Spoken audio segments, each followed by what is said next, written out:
So I have to say I've done a lot of things, but I've never spoken to people who had IVs in their arms. It's sort of surreal, like, I'm going to make you think new things. No.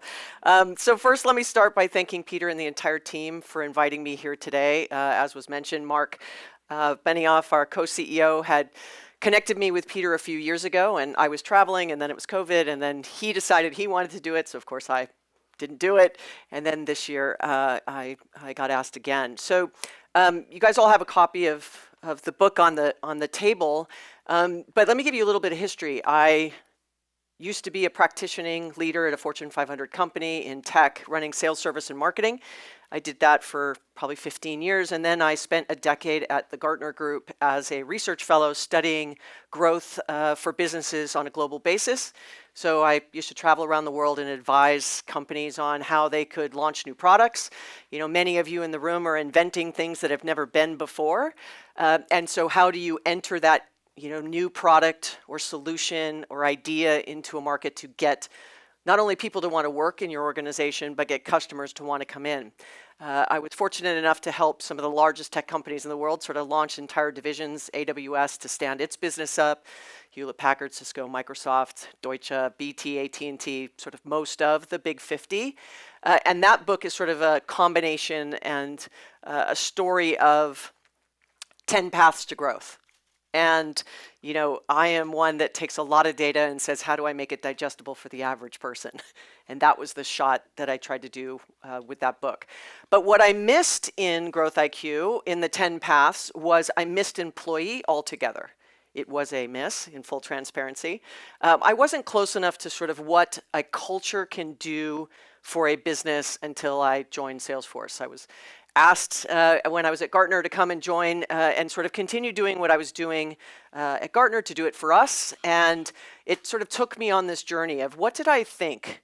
There was this hypothesis, but what did I think made a company like Salesforce in 22, 23 years now go from what it was to what it is today? And I'm not talking technology-wise, I'm talking literally just growth, and it's specifically from pure customer service, customer success, sales, marketing. I often joke, and tough in an audience like this, but the product is kind of interesting.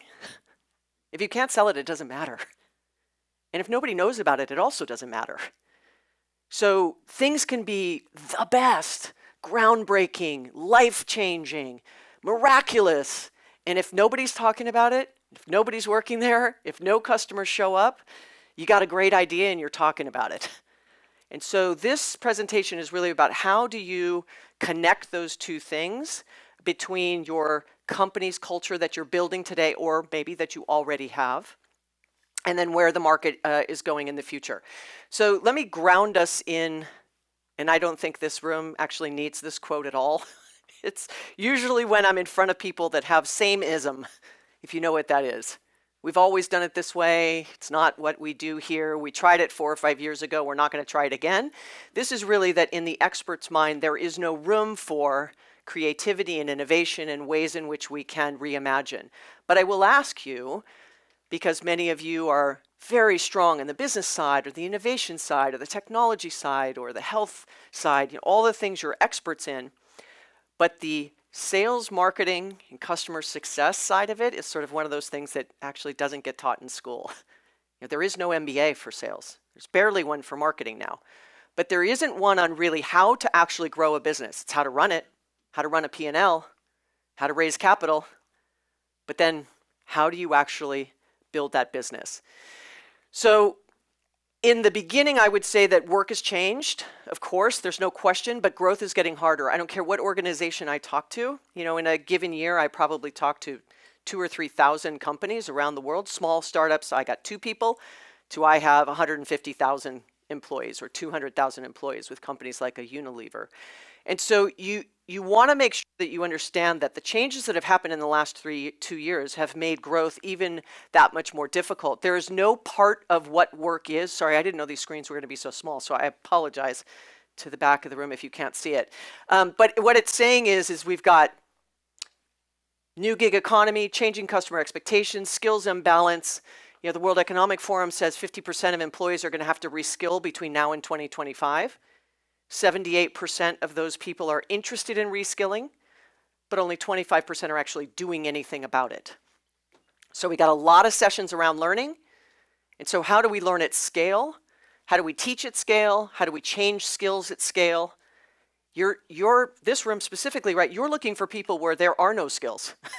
So you're going to either have to figure out, well, how do I get an ecosystem together of people who know how to use my technology, scale the technology, have somebody. I was listening to something on the news on the way in here this morning, just talking about what's going on in other parts of the world, specifically that, sending military aid to Ukraine is interesting, but for every one of this one device we're sending, you need 3 people to support that device.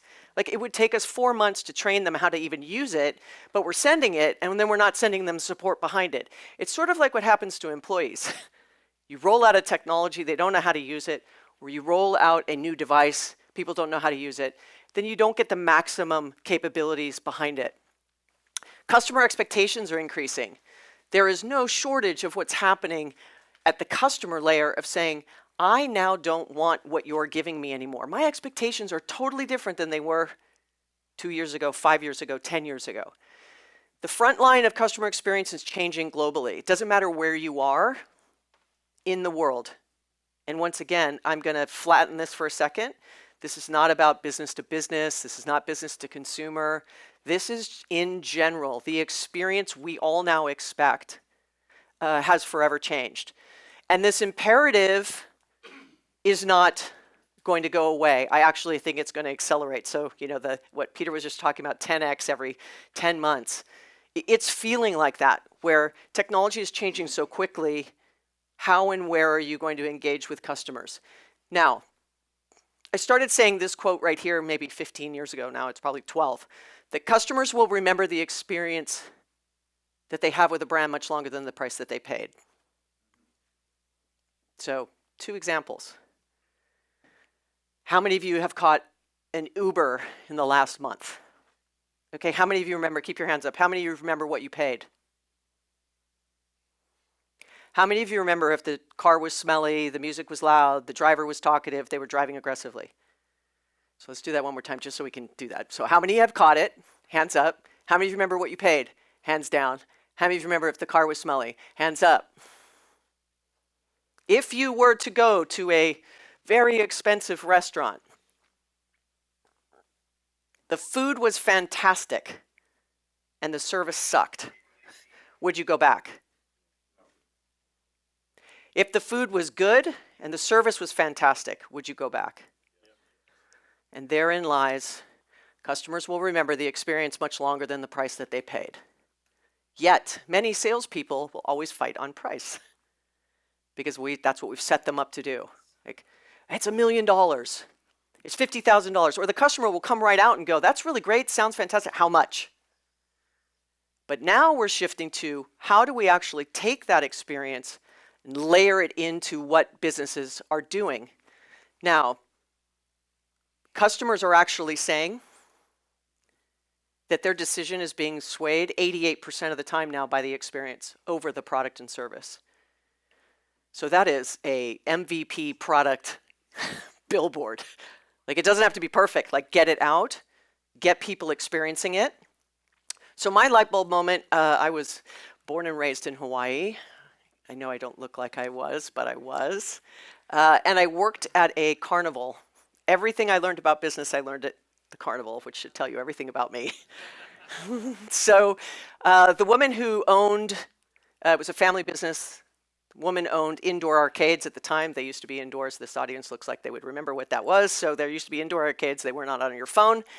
And she was the first female president of YPO. I was 16 years old. Like, I saw what I wanted to be. I knew that that was sort of the direction I wanted to take. And we were opening it was called the Fun Factory. We were opening a 16,000-foot indoor arcade in Maui, which is another island in Hawaii. I'm from Oahu. And it was opening day. We had spent months putting this place together. So she walks in, and the inside of the Fun Factory was to replicate what a big top tent would look like at a carnival. You know, all those lights. So when you were in the building, you kind of felt like you were at the carnival. Like, this is awesome. There was a cotton candy machine and pizza and hot dogs and the whole 9 yards. We're all in a line. We're all buttoned up. Her name was Linda. She comes walking in, introduces herself to everybody, gets to me. Now, I, was like her third daughter. So I didn't know what she was going to say to me. She said nothing. She went like this. So I'm like, oh, number one. That's what it is. And then I'm like, I don't think that's what it is. So she walks away and I'm like, one light bulb was out. One light bulb. 10,000 light bulbs, 100 games, 3,000 teddy bears, cotton candy, popcorn, hot dogs, one damn light bulb. I've never forgot that. I use that story all the time. How many of you have driven down, I always pick on Rodeo Drive because we're right here, and Gucci is Uchi. Come into Uchi and buy something. I'm like, ooh, Linda would fire your ass in a hot second because the G is out. Or it's Ortstrom's, no N. Or Ubway, no S. Or you walk in somewhere and it's dirty. Every little piece of that experience plays a part in what customers think about your brand. Your employees are the ones that change the light bulb and vacuum and pick stuff up. If they walk by something, they don't care enough about the customer. What does it say about what they think about where they work? Is it just a paycheck? So I just got back from Sydney last week. It was my first international trip. It was an experience. I don't think I've been tested as many times as I got tested in a 7-day span. But what I'll tell you is the service was horrible everywhere. The hotels were bad. The halls were full of, food that wasn't picked up. There was not enough cooks. The rooms weren't getting cleaned. The airlines, there weren't people at the gates. We were all sitting on the plane for 50 minutes waiting for the only 2 gate crews that were even at Melbourne Airport to show up to get us off the plane. That's not anybody's fault, but that plays a part in this experience. Was it the Marriott's fault? Was it the Pullman Hotel's fault? Was it Qantas's fault? Was it American Airlines' fault? No, but they can't train and scale fast enough to get people into the business. So the employees are absolutely, your employees are the keepers of that brand promise. Whatever you promise, we are the number one whatever. We are the best whatever. We are the one you should come to because our customers love us the most. Whatever your claim is, remember every day, the person that answers the phone, cleans your office, sends out that mailer, designs your products with a bias, designs your products and then doesn't create FAQs that are understandable, designs your products. All that plays a part into this customer experience. It's your employees that are the ones that are going to be at that moment of truth with the customer, at the moment where they're going to learn about what it is you sell. There has to be a high level of trust. They have to be trained, but they also have to understand what they can and cannot do. If they're not empowered to do what you need them to do, what happens is the customer suffers the consequence.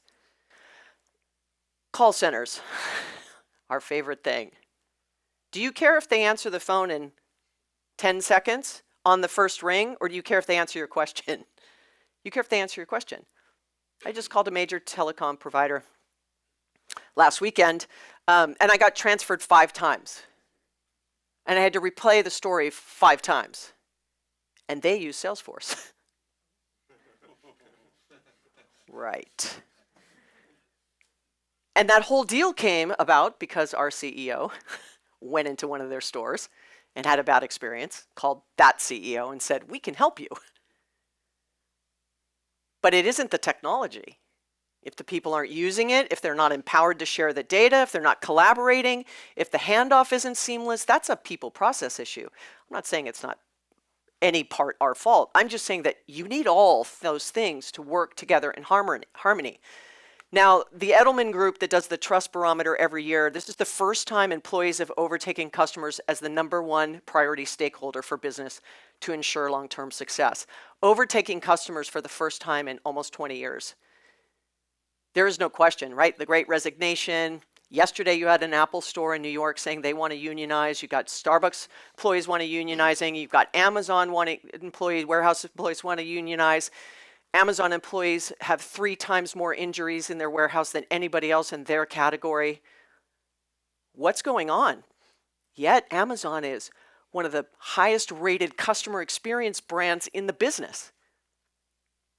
So you can have strong experience, customer experience, and low employee. You have to have those two things come together. So this is what it's across. This is customers, employees, local communities, and shareholders. So you could say the business roundtable in action, if you want, that, you know, sort of the new stakeholder capitalism, looking differently than just profit and looking at it from a purpose perspective as well, and serving your employees. So employees are looking for more. They want more from you, and it's not about compensation. Like there was another story today that Verizon is going to raise the hourly rate to $20 because they're trying to keep people.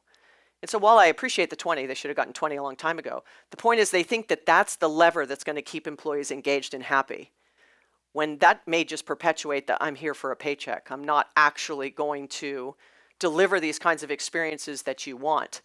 And the expectations have evolved at a pace you can't keep up with.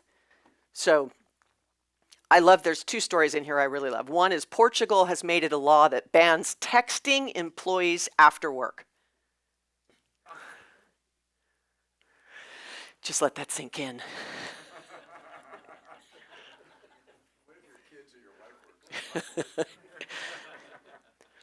It's getting difficult. Work-life balance, working from home, flex work.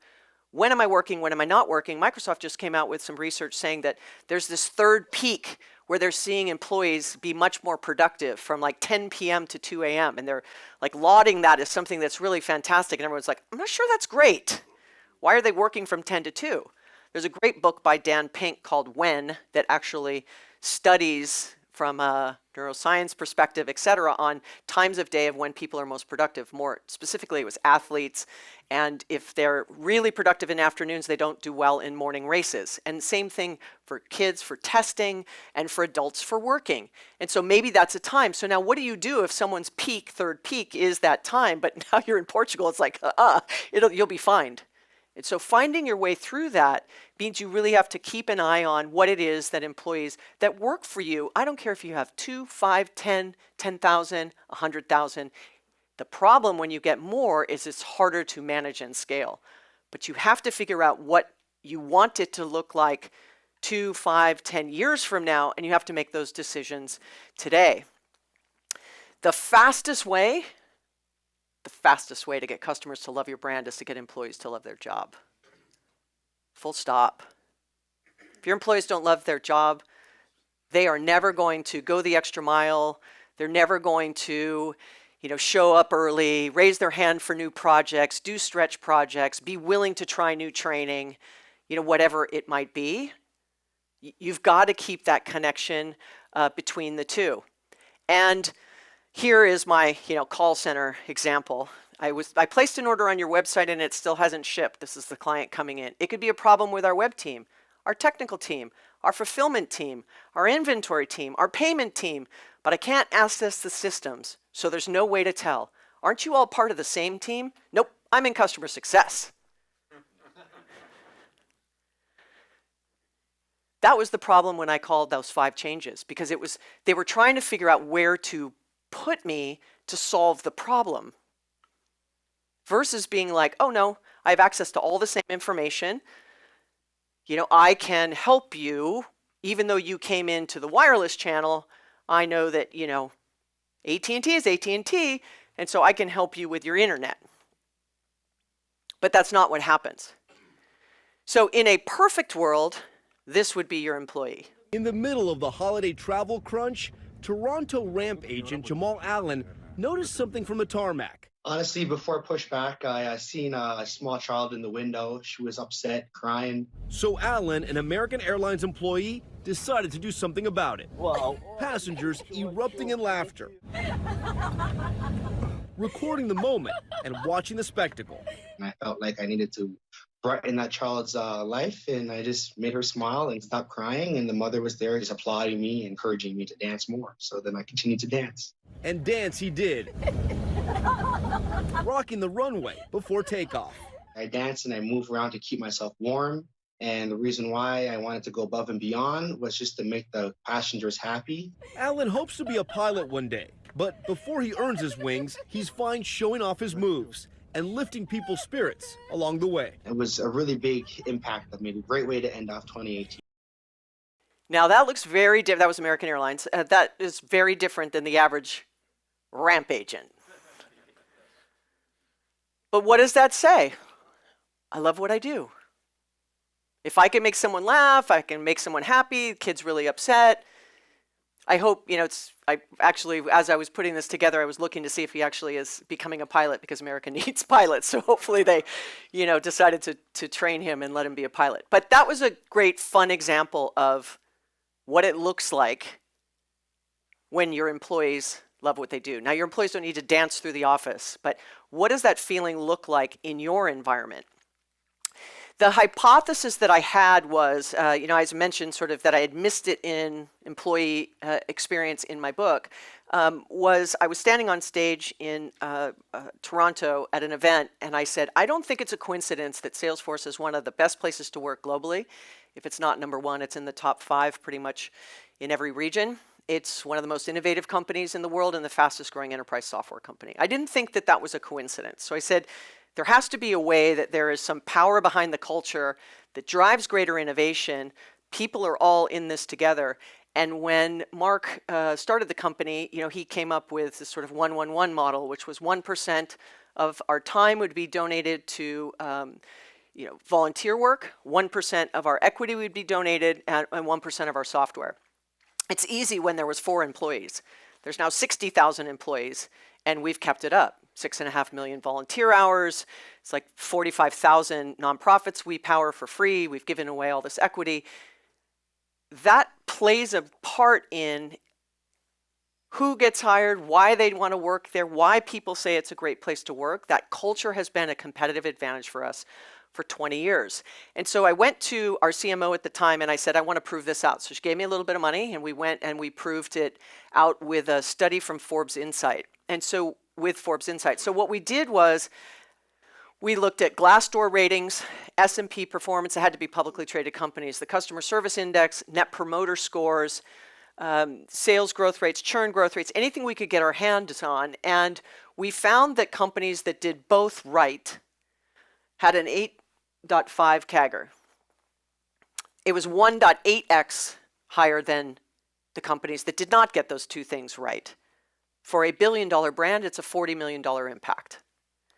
So I'm not saying if you get it right, it's going to be 1.8x for you. I'm saying that we went and looked who are the top 10 best places to work companies, what were their growth rates, what's their net promoter score, what's their customer service index, what's their attrition rates, what are employees saying, what are customers saying, and when you looked across it, you could see that brands could be super good at one or the other, but not both. Yes. Tiffany, and I'm going to encourage you guys to make this interactive. So we have CEOs in the room. We also have investors in the room. Is there a mechanism for one to differentially invest in companies? Is there any way to see this? See the research? To see which companies are scoring higher? Yes. So there's a full report, and I can give you guys the link after, or we can put it up in the community after. Keep in mind, they had to be publicly traded, right? Because there's no way for us to get some of that information unless they were. So we're going to miss those that are really, really good, that are private, or that are startups. But yes, but you would guess in the top right, it's going to be the Southwests and the Costcos and the Nordstroms and the Chipotles and the Chewies and the ones everybody sort of really holds up as being really strong in CX and EX. But then you have ones like an Amazon that I mentioned, a few minutes ago, where, on Jeff Bezos's way out the door, instead of being the world's most customer-centric company, it's now we want to be the world's best employer on his way out, which was kind of him, right? Because now you got to correct all the things that have happened over the last 20 years to sort of bring the employee experience up to what you've been able to do on the customer side. Yes, Joan. I'm doing Q&A at the end, but interactive is better. Yes. So, talking about employees and what they're looking for, you got all of these employees wanting to go unionize. What exactly are they looking for? They're not looking for money, they're looking for a different culture. But are these employees also more entitled now after the pandemic than they were before, more of an entitled mentality? I don't know if it's a more entitled mentality as much as it is the power has now shifted to me and I have choice. So I don't need to settle. And to your point, it isn't about money. It may be about flexible work. It might be about health benefits and wellness benefits. What are they doing around, taking time off for, maternity and paternity leave? What are they doing? It's starting to go broader than what's my title, what's my rank, what's my pay, what's my stock, or what are my benefits in the normal category. So in my small ecosystem, I'm seeing that people want more of all of that, but they want to give less in return. I don't know. So less in a work effort or less I can do this in 4 days a week? Less of work. Interesting. So I'm in the middle of writing my second book on this research right now, and the whole basis of it is actually effort and experience, those two things coming together. What has happened is we've made it really much easier. Think about Uber. How easy is it to order a car, see the car coming? It's similar for the gig worker as it is for the customer.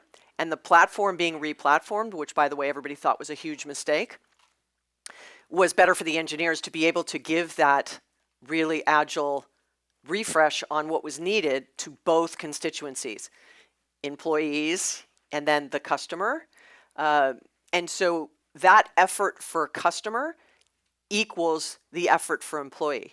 If you think about my telco example, the effort for the employee was super high, right? Because they didn't have the ability to do things.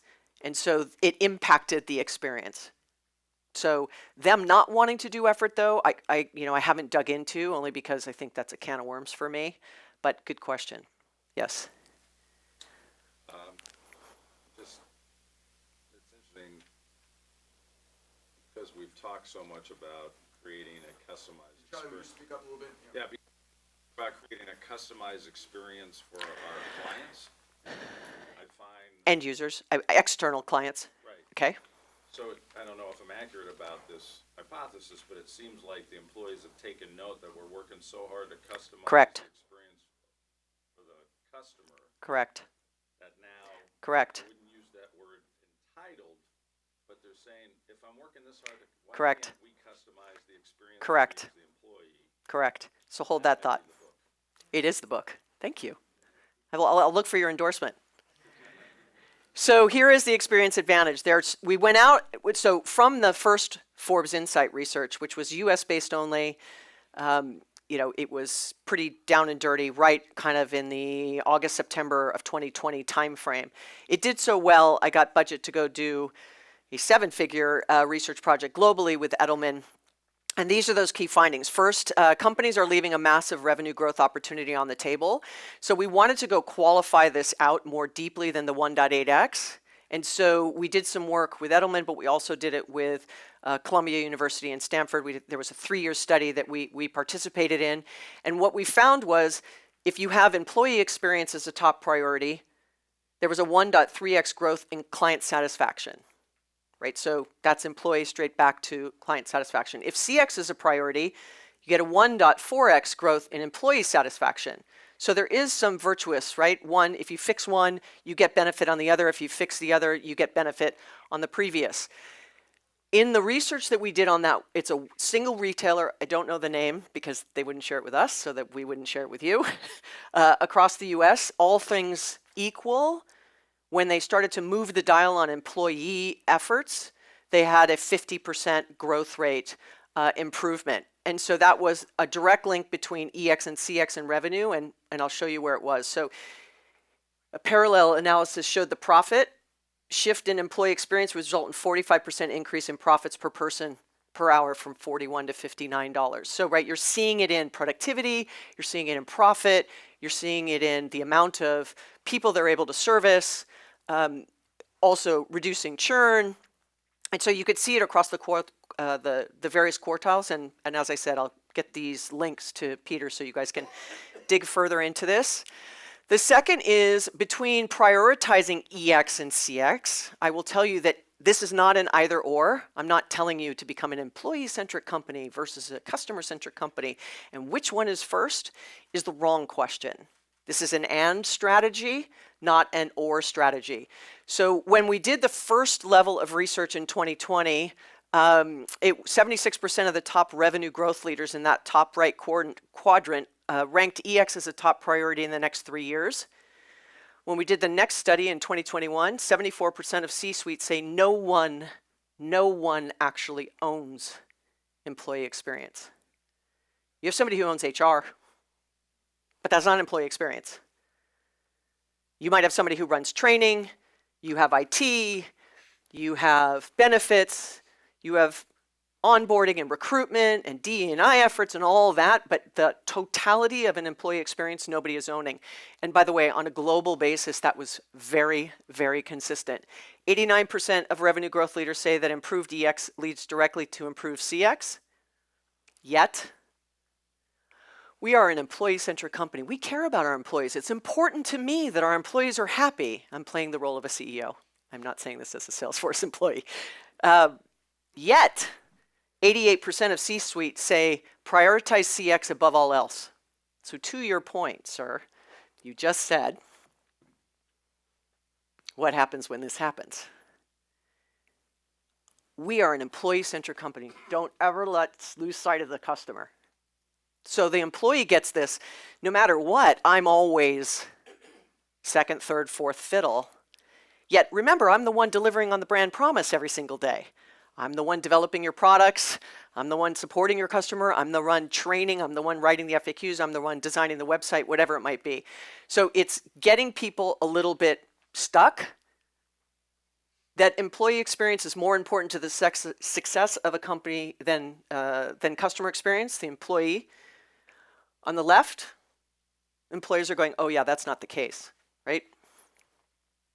It's the customer. In the C-suite, they go, customer experience is more important to the success. So you have a disconnect. Do your employees feel like you back them up, you enable them, you give them what they need, or do they feel like no matter what, at the end of the day, 9 out of 10 C-suite members say that all employees are encouraged to focus on the customer above all else? Can I take this one more step? Of course. It's interesting because my CFO and I are having this constant conversation about how far do you go, she says. Look at all you do. Look at what you keep doing for the employees, and it's this, it kind of compounds in terms of, and I think it goes back to, Joan, what you were saying about, it's not entitlement. I don't call it entitlement, at least not in our organization. But it's, there's more what's in it for me as the employee, and how far can I push the limits of what I can get. That's all I just want to know. Yeah, so I did a tweet a number of years back that sort of a CFO and the CEO, and the CFO goes, what if we spend all this money on training and they leave? And the CEO goes, what if we don't spend this money on training and they stay? That needs to be your tagline. Right? And so is your call center, how many of you have a call center? Anybody have a call center? So is your call center a cost center? How many calls? How much time are they on the phone? How many people? How many butts in the seat? How long does it take them to answer? Or do you say the Zappos model? However long they need to stay on the phone to serve the customer, as long as the customer's happy. And I'm not saying you have to do what Zappos does, where there was literally a record where one guy in the call center was on the phone for like 14 hours with a customer. I'm not sure how much shoes that needed for 14 hours, but anyway, that's the record. It's the same thing in that question you just asked. At what point Are you throwing money and they're sort of taking advantage of that? Or is it really instilling this, I'm more committed, I'm more engaged, I'm going to serve the greater community better? Hold on, Joan. Yes. So, Tiffani, I went through this process myself a few years back, and at the beginning, I'm going to ask a quick question, if we could. Just going to take an extra 10 seconds. My name is, I'm from, and I'm in the construction business. Okay, would you, and stand up and just, this is just to get everybody to know each other. so I have the Salesforce group. Again, I know, 2 nights in a row, or 2 days in a row. That's Lunacon Group. So my company is Lunacon Construction Group. I'm in the construction industry, and my name is Patricia Bonilla. Thank you. Setting the example. So I'm a small to medium-sized construction company.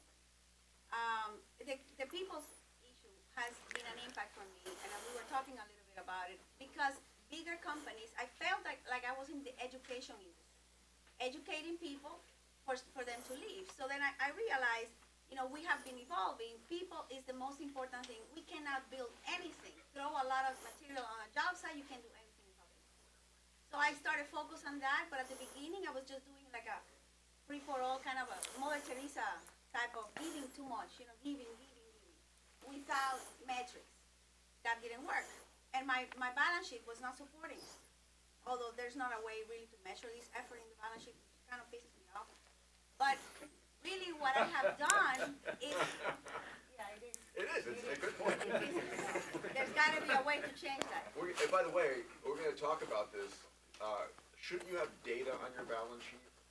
Shouldn't you have, engaged, intelligent, well-trained employees on your balance sheet? Aren't those two things becoming more and more valuable than just, cash in the bank? So to your point, what I did then, obviously committed to the outcome to get the company where I felt it needed to be, is to develop really, really good scorecards. Because the culture that we really want is a culture of accountability. And I don't think the right person that we want doesn't want that either. So what I have done is really clarity, and obviously that takes people out of your company that doesn't serve you. Oh, thank you. Oh, nice. Should I take a seat? Take a seat. All right. No. No. So I'm just trying to paint the story of the process I've gone through. Because recently, so I reorganized the company. Everyone has a scorecard, and we're focusing on measuring the data and how everyone contributes to the balance sheet. And really looking into people and treating them, giving them what they really need. Because I think what we're missing, and I don't know how objective can this look, is, especially in my industry, it's a male-dominated industry, is the heartfelt, is the heart in this process. If we're able to combine everything that we know objectively with heart, the impact is huge. And to prove that, I cannot do it with a balance sheet. My turnover, though, which I'm measuring, has totally reduced. And I had 2 of my key leaders, my my controller and my operations manager, be poached by a company, and they chose not to leave. More money, not a lot more money because I'm paying high, but it's the sense of gratitude. Sometimes, people do want to see that level of gratitude and the empowerment. And that, I have helped this guy see needs that they have with their families and stuff like that. And I think sometimes us leaders, we have to grow into that mode. It's not only, wealth is not the contribution that they have for us financially, but it's also on all other levels of life. And I think people are looking for that. We have given them the flexibility. This guy got married. He worked from where he was getting married a month. And he did that a few times. So the flexibility, I think, is huge. Is huge in them. So well said. There is, and Patricia, I'm when you send me that email, I think I'm gonna do a little paragraph in my new book on that very story, because I use construction as an example of, there's sort of two ends to the same line. One is, the heartbeat of any business is people, something like construction. And then you can say, and a fully automated business, people are there to manage the automation. So the effort for the employee is very different on those two. One is manual. One is I'm managing to make sure the bots are doing what they're supposed to be doing, or the warehouse robots are doing what they're supposed to be doing. My effort is probably a little bit lower. And so the expectation of need there also changes. But what we found is, like, how many of you are having a similar conversation to what Patricia just described? Trying to figure out on your balance sheet, how do you look at it? If you don't invest in people and they leave, what's that cost? I'm not saying not let people go who need to go. I'm saying, how do you keep the people who are there? So Marcus Buckingham just wrote a really great book called Love and Work. He runs the Gallup Research Institute on employee engagement and talking all about this sort of how do you bring a little bit more heart in. And that kind of conversation isn't always one that people feel comfortable having, because if you can't measure it, you can't manage it. And I actually don't like that quote, because more things now are not measurable in that way. You can't just tie a number to it. It's that feeling, it's that je ne sais quoi. Like, how do you make that something that you want to invest in? So I would say that this prioritization of CX is the cause of this employee dissatisfaction. They're like, you've over pivoted to, what's happening in the customer's world. And so I want you to pay attention to my needs as well. Yes. If it's addition, then that shouldn't be true. I'm sorry? If it's addition, if it's truly addition, and EX is a standalone, then CX shouldn't cause a lower EX. No, what it is it's the focus of, I'm so hyper aware that you're working so hard to serve the customer, and you're not working even nearly that hard to make sure I have what I need as an internal customer, as an employee. So it's more of the focus, it's more of the priority. Like, here's the top 5 things this company is going to do this year.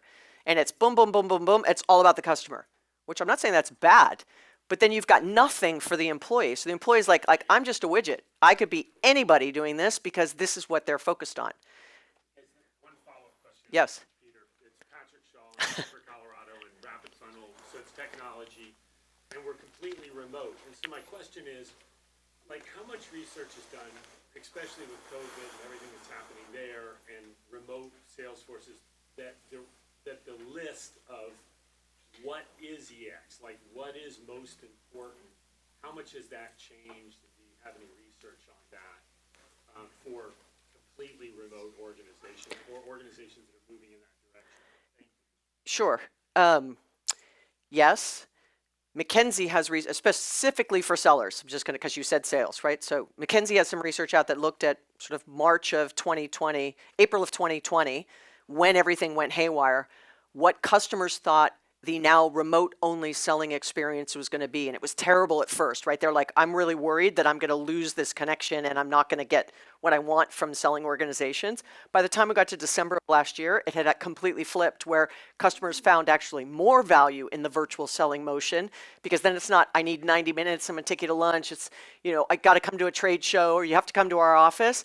These very burst 20-minute Zoom calls that are high value add. Customers were like, this works for me than taking an hour of my time just because we needed to set an hour meeting because you're flying to see me or driving to see me, where I can just do it this way, right? And that was across B2B and B2C, and regardless of price point. So it's not just transactional commoditized products, it goes all the way up. That's true on the EX side too, for everybody in the company. So this was specifically sellers, right? What they needed, though, my answer back to you, quite honestly, on both CX and EX, if you're going to ask me what are the top 5 attributes of each of those categories, my answer would have been 10 years ago. Let me tell you what they are. My answer today is, you need to ask your customers and your employees. And not once a year in an employee survey, where they all go, yeah, let me just get through it. Like, we used to do one annual, then we did one twice a year. When COVID hit, we started doing them monthly, and it showed that we were having a high, this is Salesforce specifically, we were having a high level of burnout, We did a handful of things to try to get rid of that. No meetings Thursday, once a month wellness Fridays, async weeks once we bought Slack, and we started to do things to try to reduce that burnout. And then, of course, 4 or 5 months later, we saw that start to level back off. And so we consistently now survey almost like NPS scores. Are you guys familiar with NPS scores? Net Promoter Scores? So an eNPS. Right away, how good was this process in getting this done? And look,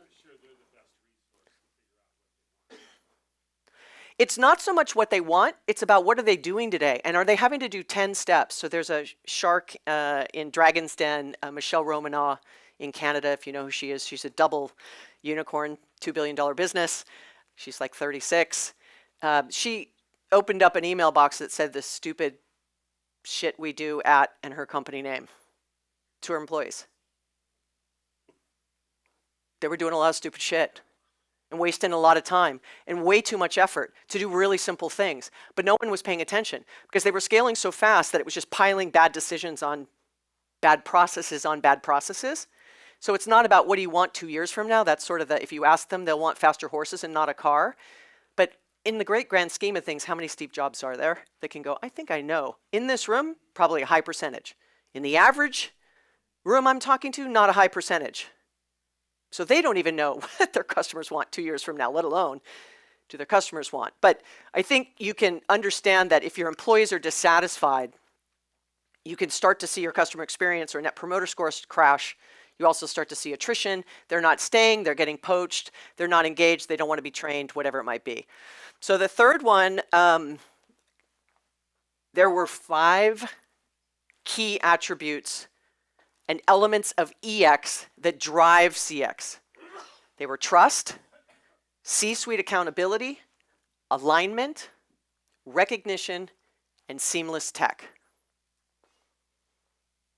Trust, are you going to back me up? Do I feel safe at work?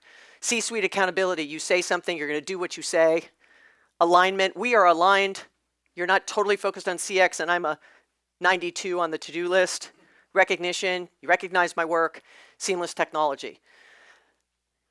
Employees who feel trusted and empowered are 1.5x more likely to consider themselves personally as a top CX supporter. Employees at companies that provide great tech are 5.6x more likely to report their company experienced extreme revenue growth.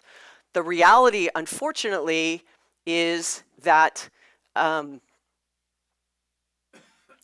this disconnect between what employees want now, that's changed, versus what customers want now, that's changed, has accelerated to a pace that I don't know if we can keep up unless you start to figure out what is your EX strategy, and I mean all up. What is the training? What are the tools? What are the processes? What are the systems? What's the culture? How do we communicate? How do we survey? How do we listen? Do our employees tell us, like, I'll use the McDonald's story. For a decade, customers told McDonald's they wanted all-day breakfast. Everyone in the C-suite was like, customers don't know what they want. We're going to add 72 more salads to the menu. We're going to slow down our drive-thrus. The lines will be out the door. Our customers are going to be all pissed off at us. And oh, by the way, during that same time, their growth's totally stalled and tanked. They got a new CEO and he goes, I have a great idea. We should bring all-day breakfast. And then what happened to their growth rates? They hadn't seen growth like that in like 20 years. So sometimes your customers are speaking, sometimes your employees are speaking, and you think they don't know what they want. What do they know? I know. And I always say, Undercover Boss is a fantastic science experiment on the fact that executives don't always know what's going on in their business. Because they're managing it in a spreadsheet based on what the CFO costs, they're arguing about budget, and they're not thinking about what are those implications and those decisions, and they're not walking around and, management by walking around a la Tom Peters in Search of Excellence, what are the things you can do to really harness what's going on. And then the underlying is what employee data do you have and how are you using it? So to Peter's point about using AI and really driving these decisions. Mark, our AI is Einstein. He says Einstein has a seat at every single one of his leadership meetings. And Einstein is feeding him what Einstein thinks should happen. And that's what he's talking about with the leadership team, along with other things. But that's a total shift of actually using the data to make the decisions versus capturing the data and not using it. Because 49% of the C-suite feel that their company excels on acting on employee feedback, but only 31% of employees agree. But I don't even care about the gap between 49 and 31. What the other 50% doing? 50% of the C-suite feel that they don't excel at employee feedback. And you wonder why we have a great resignation. Like, very honest, we don't know what the hell's going on. Yeah. Yes. I'll do this real quick because I'm standing right in front. Joe Honan, Bainbridge Island. I run Unity, Blue Ledger, and Unity Alpha Hedge Fund. So, Tiffany, my question is, for those of us who help organizations or are building organizations that are leaving the startup stage, entering the hyper-growth stage, all of this makes sense to me when I'm 200, 500 people, when I'm focused on, continuing to expand my customer acquisition and employee retention. But when I'm still putting together my first 50 people or my first 50 key customers and so on, it seems either overly burdensome or it seems like something that we're not ready to do yet. So I know that's a hallucination. So I'd love to hear, what do you say to young companies or those companies that are just getting to hyper growth? How do they focus on these things other than, balance sheet or valuation appreciation or customer acquisition, when those seem to be the North Stars that we're measured by? So that's such a great question because it's probably the number one question I get. And I would use Patricia as an example. How many employees do you have? 40. How many did you have when you made that decision in 2019, 18? I actually had 60. So I'm more effective now than I was back then. And I double revenue. I am so going to put you in my book. Think I'm kidding. But you know what the key is? Connection. You have there. It's connection. So I would say, I'm going to go back to the story of Mark and Parker in an apartment in San Francisco. 111 was pretty much day one. Jeff Bezos, always stay true to day one. The decisions you make when you're small will either come back to haunt you when you get bigger, and it's very difficult to fix at scale.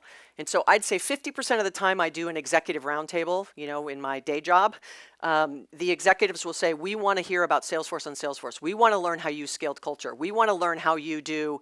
We have something called a V2 MOM, which is V, vision's value, 2, methods, metrics, and O is obstacle. The V2 MOM. Mark does his V2 MOM. It rolls to his directs. They build on the V2 MOM. It goes all the way to an individual. 60,000 people do a V2 MOM. If I'm going to meet with you and I've never met with you before, I go and look, fully transparent. I look at your V2 MOM. What's important to you? You look at mine. What's important to me? How do we work together? That kind of culture has to start early, because imagine taking 60,000 people and going, we're going to move to this 111 model, and we're all going to give away time, and people will be like, what are you talking about? So I would say it is a normal hesitation.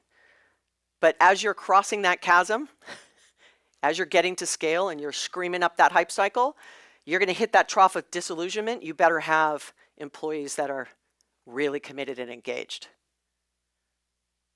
when you're small. Yeah. My name's Leroy Lacho. I'm in the defense industry out here in California. The question I have to you is the challenges as you start to grow. We went from 57 employees, now we're up to 740 over the past year. The understanding is now they want to go with the union model. Mm-hmm. They've been approached by the unions, so they want to unionize. I have a hallucination that the culture is going to change because now the dynamic of my influence and our leadership influence will not have the same impact because of the protection of the union and in the culture that they have created.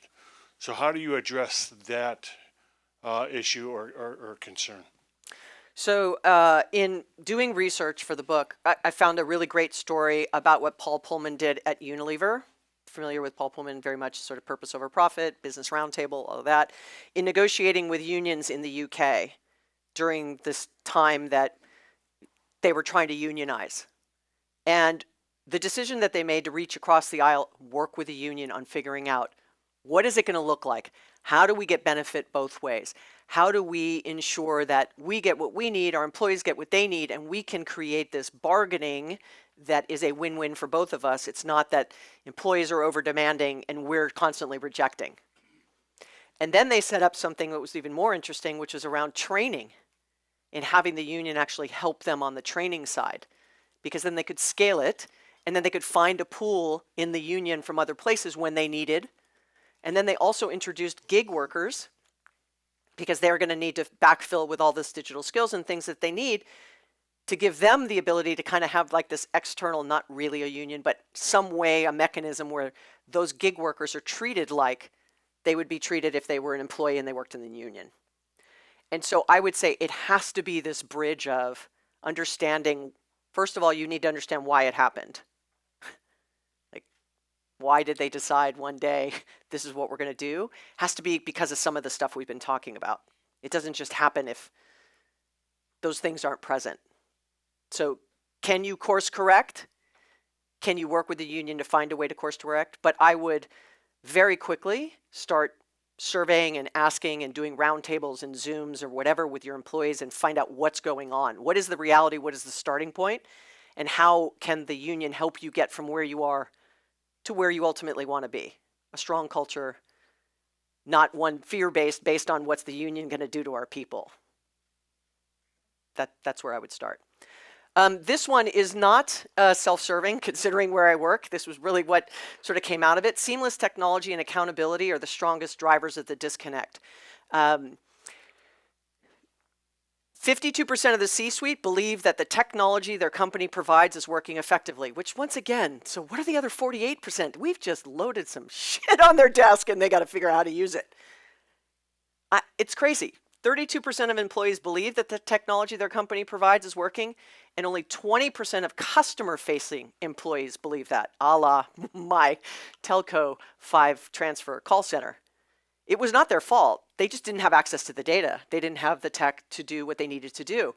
So now we're at a place where we all individually have social, mobile, smart, connected. We can do everything in the palm of our hand, and then we go to work and it's like, let me fax you that PO. And you're like, you know, half of your staff will go, what is a fax? No idea. They've never heard the dial-up sound, don't get it. I want to order paper at home. I'm working from home. Everyone's remote in my selling organization or my call center, and it's super easy. But then I go to do something for work, and I got to fill out 5 forms and get 3 approvals, and I need a price reduction, or I need this, and I can't get. It's like, my God, I can do everything in my personal life so easily and quickly.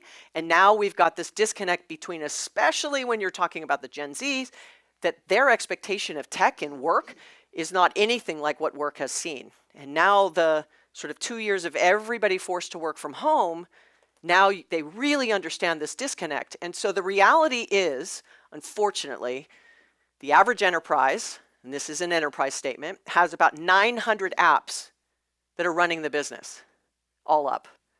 Now there are a percentage of these that will never get integrated, finance, HR, et cetera, but only 29% are integrated. How many of you experience that on a daily basis? You got to go from one system to the next system to the next system to do one thing. And so what that does is it increases the effort for the employee, because we've been so squarely focused on improving customer experience, it needed to digitize. Customer experience is the new battleground. I was part of the team that made the prediction that the CMO would spend more than the CIO on tech in 2018. And the second we said that, everyone thought we were crazy. And sure enough, Microsoft, SAP, Oracle, and Salesforce all went out and bought marketing technology because marketers are going to spend money to satisfy this customer experience need. But unfortunately, the tech stack is fat. And so if you're in early stages, don't make that mistake early.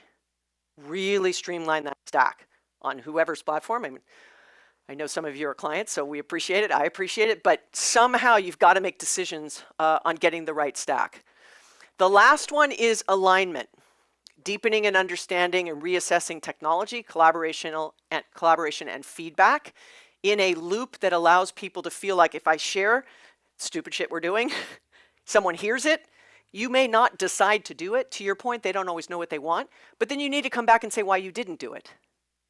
And if you do it, then you need to say, we did it, and it was an idea from Peter, and this is why we did it, and then people feel like, wow, you're listening to me, I'm more invested. Right? So even if you tell them no, we had a situation where, this is public information, where we were powering ICE. Salesforce was powering ICE. And employees were like, we don't want to do that. The immigration, right, at the borders. And so employees were like, we don't want to do that. So the executive team was like, we're going to keep doing it, but this is why. We would rather power and have the individual information to try to get families back together than pull that out from underneath them and now they have no data about these people. Okay, I get it. You know what I mean? Versus just being like, we're not gonna talk about it. And right now we've got a little kerflunked. I don't know if the NFT person is in the room, but we announced NFTs and then there was a whole big kerflunk internally about it's not great for the environment and we don't want to be doing that. And then we came out with why we're doing it, what we're doing it for, how we're offsetting that with investments on the sustainability side. So it's not that it's always going to be corrected, it's that what do you do about it?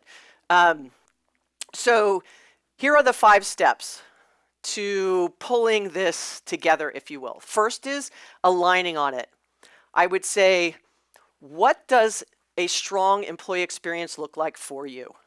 For your company, for your culture, big, or if you're small, what do you want it to look like 3 years from now? If you're in hypergrowth mode, trust me when I tell you that it's harder on your employees. And when you're growing exponentially fast, they feel like you're not coming back to them for reinvesting in them. And then you have that high burnout. So first, define what it is. Go out and survey your employees. Know what your starting points are.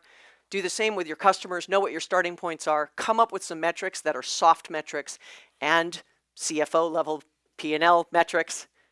Agree on them, communicate them, everybody understands how their role plays a part in it, and then move forward.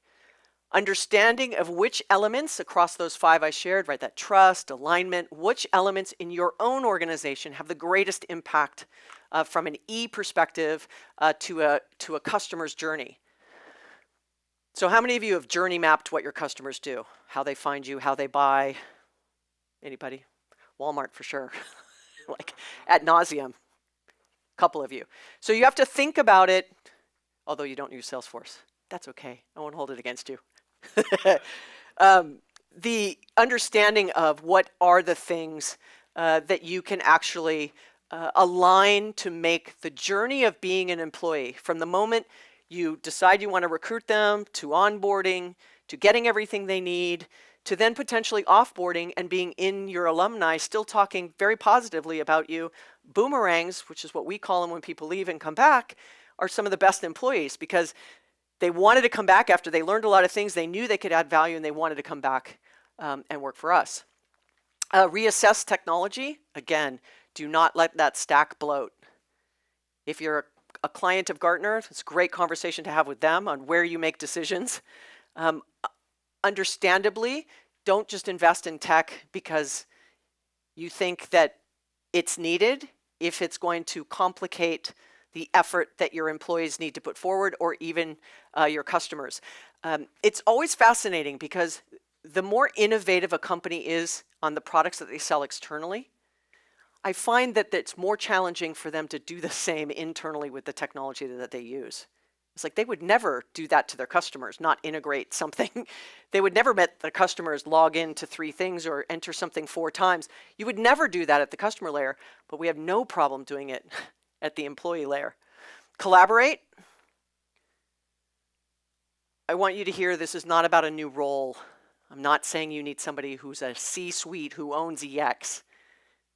This has to be, you now just approach these two conversations differently at the executive level, and it's woven into everything that you do and decide. And then action on that feedback.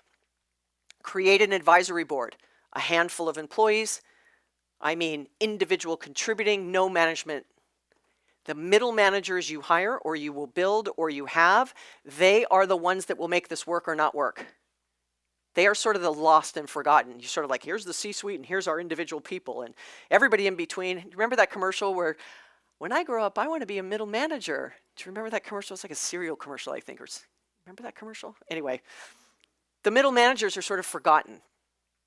So we want to make sure that you have clear line of sight, whether you use something like Slack, create a Slack channel, feedback, ideas, grievances, someone's monitoring that Slack channel and doing those responses, like I said, even if it's not what they're looking for, you want to make sure. This is in the research as well, but this is kind of like a checklist that we put together to say, are you doing these things? Should you be doing these things? Can we be doing these things? Are our employee journeys frictionless when they want to go on a maternity leave or sign up for healthcare? Is it really difficult? Third-party tech providers is seen as partners, not vendors. Business continuously reinvests in both EX and CX. Like, are you balancing the efforts between the customer and the employee? Are your customers more happy than your employees? Are your employees more happy than your customers? I mean, it is really a balance, but it's not a 50-50, right? You're going to flex 80-20, you're going to go 70-30, 60-40. You just have to make sure that the lens that you make decisions on can not only be a lens of, does this help our customers? It has to be, does it help our customers, and does it negatively or positively impact our employees in order to do what it is that we're doing to help our customers? If you can just stop and pause and ask that one question, you will have incredible advantage for those that are in all the stats I shared, right? Nobody owns it. They're not asking it. There's a huge disconnect. They don't know why employees want to unionize or why everyone's leaving or why you have had a decline in service. So the lines are blurring between B2C and B2B. It's now B2E, business to everything, everyone, and every experience. The conversation, I don't care what you are, what industry, highly regulated makes this even more difficult. If you're in a highly regulated industry or government, makes it harder, but possible. So my final thought is, what will you do different? You're going to have 3 days here. It's going to be a lot of inspiration, a lot of things that are going to make you think differently about all kinds of things. But in this particular presentation, if you took 1 or 2 little nuggets of notes, on Monday morning, don't go back and just go back to the status quo. Challenge your team. Get with your HR leaders. Get with your CIO. Ask them how much friction are you putting into the systems as you're growing or scaling.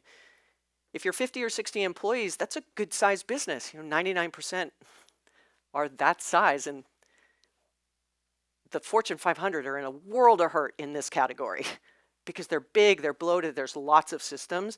You can be far more nimble here. But to steal Peter's title of his book, Bold, go out and be bold. I say if it's not illegal and it's not going to kill someone, give it a shot. The worst that can happen is it doesn't work. And you move on. And you want your employees to feel that same way. So here is where you can get the research, but it's small. So what we'll do is we'll just put it up in the community so you guys can download the research paper. And that's the podcast that Peter has been so kind to join. And then you've got copies of the book. Because we went through Q&A, I don't think we have time for additional Q&A. We do. Oh, all right then. We do. I'm going to actually just take a photo of this. Put it back a slide. Thank you. And the book is translated in 9 languages too, so if you guys are out of the country, you can, and in Audible. I don't know if you want to listen to me for 4.5 hours, but So we've got you can. 15 minutes more for questions. Please dig in. For me, I heard you, and I can definitely feel the critical part. How many folks here take away something that changes the way they are going to go back and engage with their employees? Can I get some hands up? Fantastic. And you can be in my book too. So tell me the story. And you can be. You can, that's right. Questions, please. As as was beautifully modeled by Patricia, introduce yourself, your company, and I'm going to let you run the Q&A, but let's start, please. Thanks, Peter. Yeah, and we had a mic. Let's run the mic around. Fantastic presentation. I loved it. My name is Sanjay. I'm an entrepreneur turned tech investor. And also I live in India and been moving to the Bay Area, to the Valley. We have a large number of people who work for us. All our companies put together, we have about 80,000 employees, out of which nearly 50,000 are actually in our not-for-profit. But the challenge we always face is about measuring some of these, EX and CX. Because you use different tools in different ways, you get different results. And it's sometimes very surprising.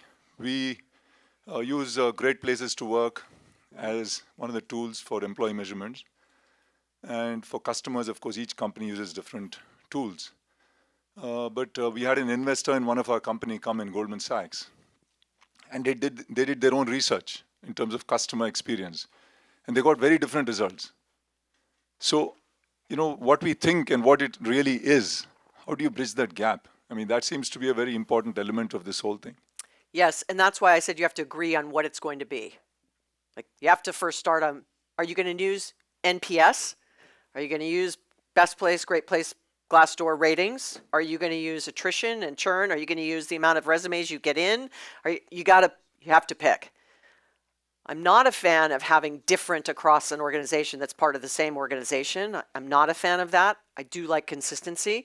But the other thing I'll tell you in here that's a little nuance is you might be a great place to work, but in one office where there's 500 employees, they're all miserable. So don't let the blended number hide the fact that you've got trouble somewhere. You know, you're getting 88%, and then when you dig in somewhere, it's like, well, they're really unhappy. Or at the norm, we have a 87 net promoter score. We're industry leading, but then you have pockets that are not the case. And so the founder or the developer from Bain who did NPS just wrote a new book to try to get people to no longer game the NPS system for this very reason. Because then everyone's managing to a metric versus actually managing to what the goal is. So I would say back to you, first and foremost, understand what metrics you have in place. Pick those that you want to keep. Then how do you identify those that are more soft metrics that may not, in fact, come from numbers you can get? It's sort of that feeling, like, for example, you do a lunch and learn and no one shows up. Right? Or you do a webinar and 5 people show up in an office that has 500. You've got a problem. Yeah. Thank you. Sure. Yes. Thanks. That was great. Thank you, Tiffany. Tim Levy from the United Kingdom, and I run a startup. And I've run many startups, but never one before with a remote working culture. And over the last 2 years, I've tried to get my head round what it means to build culture when 90% of your people are not in an office together.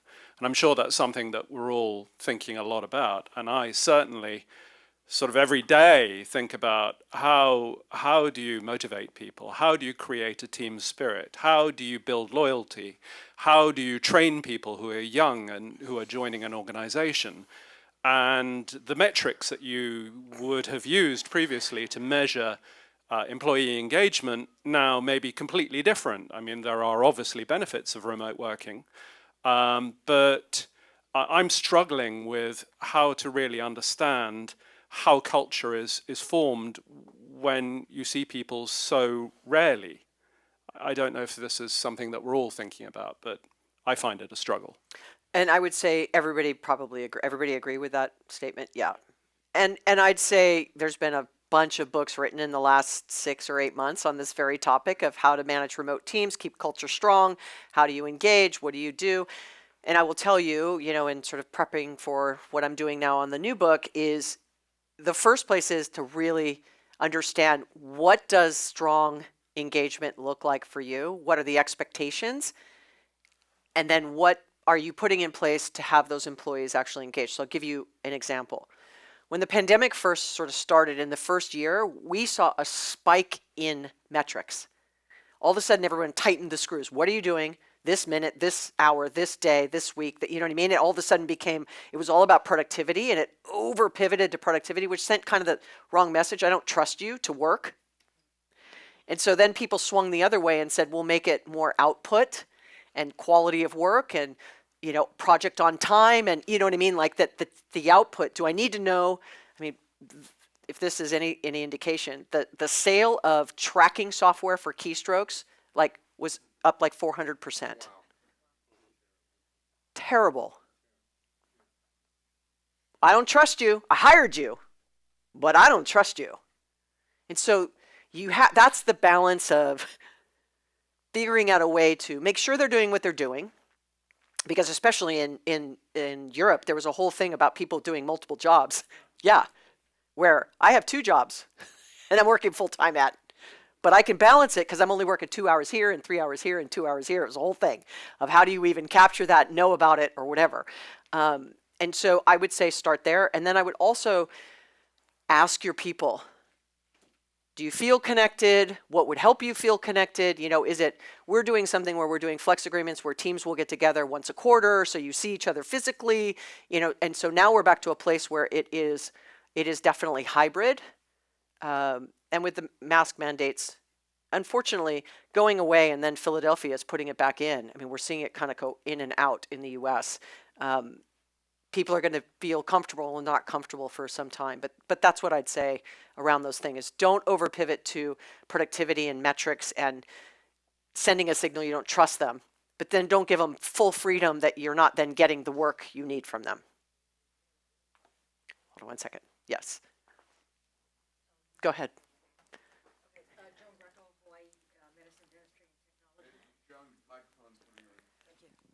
Joan Greco from Hawaii, Medicine, Dentistry, and Technology. So one of the questions that I have is about the new employee, younger, and they like to do everything by way of text and email. And it's very difficult to get a heartfelt message across in writing. So how do you do that when you're trying to develop a culture? Great question. So Erica Darwan wrote a great book about digital and how to stay connected. I had her on my podcast as well, talking about in 140 characters, you know what I mean? How do you establish a relationship? How do you establish the right tone? How do you make sure people don't misinterpret an exclamation point? Should you use I mean, I was like, geez, really? Like, are emojis appropriate? I'm like, I'm out. Like, I can't keep up, kind of a thing, right? But now thinking about, even from us, from a CRM perspective, people doing a lot of business over WhatsApp. And how do we capture that and get it into Salesforce? Because it's part of the conversation that used to happen in an email that got captured, and now we got to capture it from a WhatsApp, but we also have to capture video. And so recording the video, taking unstructured data, running AI underneath it to look for the signals, you know, and so along the way, it's more than the communication. It's also how do you capture it, especially if it's client information, especially if you have to keep it, if you're in a highly regulated for healthcare, like what do you do with that? But I would also take the opportunity to set boundaries on what's appropriate for text message and what has to be an email because of the rules and regulations you have, but what also is, so if someone sends a text message and the person's like, this is better for a call. Like, what does that look like? So that then the one person who said this is better for a call isn't viewed as being difficult to work with. That's also setting that tone for what's going to happen internally. Yes. Hi, Roger. My name is Roger Hamilton. I'm a recovering Salesforce addict. We've been using Salesforce for about 10 years. We have an education company called Genius Group. We have realized recently that while we have our customers, we have our team. We have a team about 1,000, but we have partners, which are our educators, of maybe over 10,000. And obviously Salesforce has a lot of partners as well. Where do you see them sitting in the EX, CX conversation? Like, do you see them as a separate group? Because we clearly know if we look after them in the right way, then that's going to make all the difference to the students that we have as well. But where they fit in the hierarchy of the focus has been a constant debate within the company. So how do you do that in Salesforce? Such a great, I don't know about it technically. I play someone at work that knows the answer to that question. Product-wise, we have a PRM tool and a community cloud that helps manage partners. But the answer, the core of your question is that external or internal customer. And so a partner is still an external, internal customer, right? And you're dead on in asking that question. Its partner experience is one of those X's that you have to add to the equation. If you're selling with and through third parties, whether they're resellers, distributors, if you're someone like Walmart, right, they've got millions of vendors and partners, treating them the same way that you would treat the employees, right, or the end user customer, is all part of the equation. And if you're small, my area of coverage at Gartner was all about partners. Like that's where I was known for my work. I would tell you that it's the right question, and you'd be surprised at how many times I don't get it. So, I mean, on the priority map, I mean, like everything you've been talking about is EX. It's is an kind and. of over, It's an and. This kind of sits on the side of No, one it's of them, an or- and. It Yeah. would be customer experience. I would almost put customer experience could be end user and partner. You know what I mean? Employee experience could be full-time employee, gig employee, consultant, Right. part-time employee. You know what I'm saying? I mean, Yeah. those umbrellas are big depending on what your own ecosystem looks like, right? Because some people don't have anything broader than I have an employee, I have a customer, that's all I have. But underneath those umbrellas on customer can be your vendors, your suppliers, your partners, the end user ultimately, who in some cases, many of you may never meet.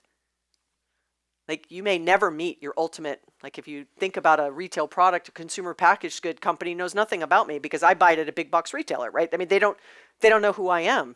So my relationship. That's going to be your NFT conversation. How do you, if you don't know your end customer, if they buy through somebody, how do you use NFTs to build a link with the end customer? Right. So talk about that with Eric. Yep. Just on this point, is like this is one of probably the biggest things we're trying to grapple with, because we did used to look at our educators almost like a customer, because they actually pay for certifications and things like that. But recently we've added them into our share option scheme, for example, right, which is for employees. Or right? We've added them into our remote working culture and treated them as if they are part of the team. And they're kind of like sitting in the middle of the two, but it's an ongoing experiment. But I was really interested in your thoughts on it. Yeah, and I think you're spot on. But I will tell you, that's a mature thought of it. I don't mean mature like mature. I mean mature as in like the maturity curve of getting you to really aligning.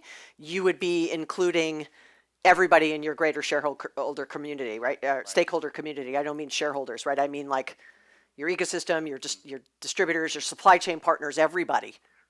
Yeah. Yes. Right behind you.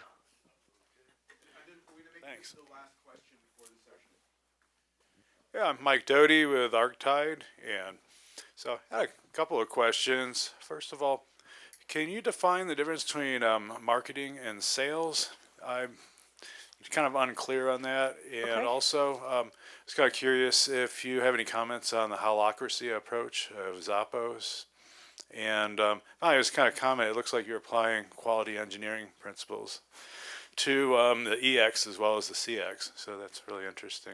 Yeah, so not only that, designed thinking principles to both, right? Designing with intention for employee as you do for customer, and MVP products and things you do to customers, you do to employees. So yes, correct. The difference between sales and marketing is such a fun question because I am a recovering seller. I like to say I don't sell anymore in that way. But when I ran marketing and sales, I would argue with myself of who did what. And it depends what company you work for. But marketers online can drive revenue. A salesperson may have a sales title on their card and they're selling, but everybody has a role in playing, similar to that comment I made about customer experience. But usually in the world, it's quota bearing in some way as a seller. And a marketer could be driving demand, qualifying leads, passing those over to sellers. Some companies, people do both. It really depends sort of what your culture is, what your size is, and what your goals are. You know, it may be I'm out doing brand awareness. You need a lot of marketing. You're trying to get the first 500 customers as you're growing to prove out the viability of it. You might not need a lot of marketers. You need a lot of sellers. And that happens even with founders and more importantly, as you're going up that chasm and that hype cycle, usually at the beginning of selling, it tends to be founders that sell. And then the biggest decision you will ever make is who do you hire and when do you hire your first salesperson or your first marketer? Because as a founder, you're doing it all yourself. And How long are you going to be with us today? all day, I think. So, grab her, buttonhole her, ask her questions. Buy me a drink. Tell me I'm pretty. I don't know, something. Let's give it up to Tiffani. Thank you. Thanks.